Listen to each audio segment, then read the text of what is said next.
جو CS فرستی کی تیاری کرنا چاہتے ہیں ان کے لیے وہ وہاں پہ جو برکت مارکیٹ میں اکیڈمی تھی وہاں پہ وہ پڑھاتے تھے. پھر وہ چلے گئے کشمیر ریٹائرمنٹ کے بعد پھر انہوں نے اکمل کو وہاں پہ کہا کہ پڑھائے. میں ڈاکٹر افضل کا نام آیا تو میں ڈاکٹر افضل صاحب کے بارے میں بات کرنا چاہوں گا.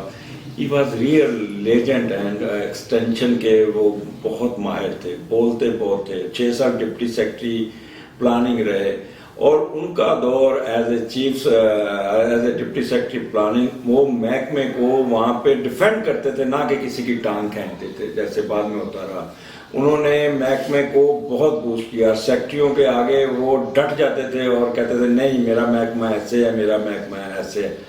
اور اللہ تعالیٰ اس چیز کا ان کو جنت میں ریوارڈ ضرور دے گا, کیونکہ سب وہ محکمہ کا بہت کرتے تھے. بہت ہی وہ اس وقت یعنی کہ صبح آتے تھے آفس میں ان ٹائم اور جانے کا ان کا کوئی وقت ہوتا ہی نہیں تھا. ان کو ساری رات بٹھائے رکھے, اگلے دن صبح 8 بجے وہ پھر اسی طرح فریش ہوتے تھے. اور پھر بس کہتے نوٹ پورشن پہ پوری ڈائریکشن دے کے بھیج دیتے تھے, بارہ فائل نہیں جاتی, پورے ڈائریکشن دے کے لکھتے تھے کہ وہ کہتے تھے نیچے لکھتے تھے میں نے نسخہ لکھ دیا ہے, اب آپ اس کی دوائی تیار کر دیں, یہ لکھا ہوتا تھا نیچے. اکمل ایز اے PD بھی جب رہے تو PD کے ایز اے PD کے اسٹاف افسر رہے تو ڈاکٹر افضل صاحب کا اکمل بھی بہت ذکر کرتے تھے, کہتے تھے کہ جیسا لیجنڈ آدمی ابھی تک ہمارے محکمے میں کوئی نہیں آیا. جیسے ایک چودھری ریاض الحسن صاحب, ایک ملک محمد خان صاحب, دوسرے یہ ڈاکٹر افضل صاحب تھے جن کو فیلڈ پہ اپنے کمانڈ تھا, اور دوسرا وہ ایروگنٹ نہیں تھے, غرور نہیں تھا ان میں.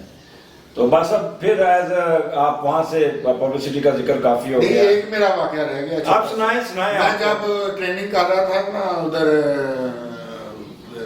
دفتر میں ملک محمد خان صاحب کے پاس, تو ایک بہت سمارٹ سے لڑکا آیا ادھر, یعنی کہ 42 سال کے, جین کی پینٹ پہنی ہوئی جیسے کوئی انگریز ہوتا ہے. تو ملک صاحب کے پاس آ کے بیٹھ گئے. تو میں نے ملک صاحب نے مجھے بلایا تو ملک صاحب نے کہا کہ جی یہ چودھری ریاض صاحب ہیں. اچھا ملاقات ہوئی, میں بڑا حیران ہوا, میں جی بڑا اتنا سمارٹ خوبصورت نوجوان. تو ملاقات ہوئی, پھر اس سے کوئی کچھ دنوں بعد پھر وہ آئے, جوہر آباد میں ان کی پوسٹنگ ہو گئی تو وہ پھر دوبارہ آئے. تو اس وقت ملک محمد خان صاحب نہیں تھے, آفس میں نہیں تھے. تو انہوں نے مجھے کہا کہ آپ میرے ساتھ بیٹھیں گاڑی میں. میں نے یہ تک نہیں پوچھا کہ یہ آپ مجھے کہاں لے جا رہے ہیں, کیا کہاں ہے. تو میں ان کے ساتھ بیٹھ گیا. انہوں نے گاڑی کو جوہر آباد کی طرف موڑ دیا, وہ مجھے لے گئے کہ جوہر آباد اپنے ادھر. میں نے شلوار قمیض اس وقت پہنا ہوا تھا, میرا یا پینٹ شرٹ تھی, ایک ہی جوڑا تھا. انہوں نے وہ مجھے لے گئے وہاں پہ. مجھے راستے میں کہتے ہیں کہ جی میں آپ کو لے جا رہا ہوں کہ وہاں پہ آپ کے کلاس فیلو ہیں الطاف حسین شاہ صاحب, ان سے ملاقات کرانی ہے میں نے آپ کی. میں نے کہا ٹھیک ہے جی. میں نے کہا جی مجھے تو آپ نے موقع بھی نہیں دیا کوئی کپڑے رکھنے کا اور کوئی ہفتہ کے ٹوتھ برش وغیرہ بھی نہیں رکھنے کا موقع دیا. انہوں نے کہا کوئی بات نہیں. انہوں نے اسی وقت ملک محمد خان صاحب کو فون کیا کہ ایک بندہ بھیجیں پیچھے, ان کی کپڑے لے کے آ گئے. اور انہوں نے مجھے ایک ہفتہ رکھا. وہ تھا کہ جی وہ دوپہر کا اور رات کا کھانا جو تھا وہ ACF, اس بات میں تو SDF ہو گیا, ACF کے ساتھ خود کھاتے تھے.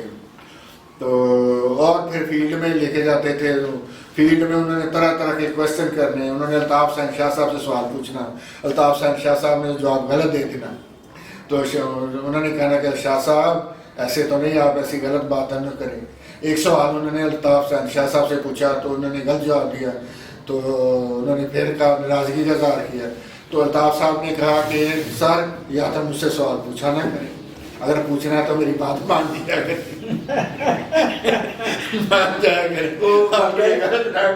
اکثر وہ مجھے کہتے تھے شاہ جی کی میں نے رپورٹ A1 لکھی اور میں نے اس کو ساتھ یہ کہا تھا یہ تمہاری زندگی کی پہلی اور آخری رپورٹ ہے A1, جس طرح آپ شاہ جی حرکتیں کرتے. شاہ جی کو انہوں نے ڈیکوریٹ کر کے کمرہ دیا ہوا تھا کہ دوپہر کا کھانا رات کا کھانا ان کے ساتھ وہ کھاتے تھے. اور مجھے ایک ہفتہ رکھا اور بڑی مشکل سے مجھے جانے دیا, جانے ہی نہیں دیتے تھے وہاں سے. چودھری ریاض صاحب جو تھے نا وہ بہت بڑے دل کے مالک تھے اور ایک ایٹیکیٹ, خاندانی میں ایک رکھ رکھاؤ تھا.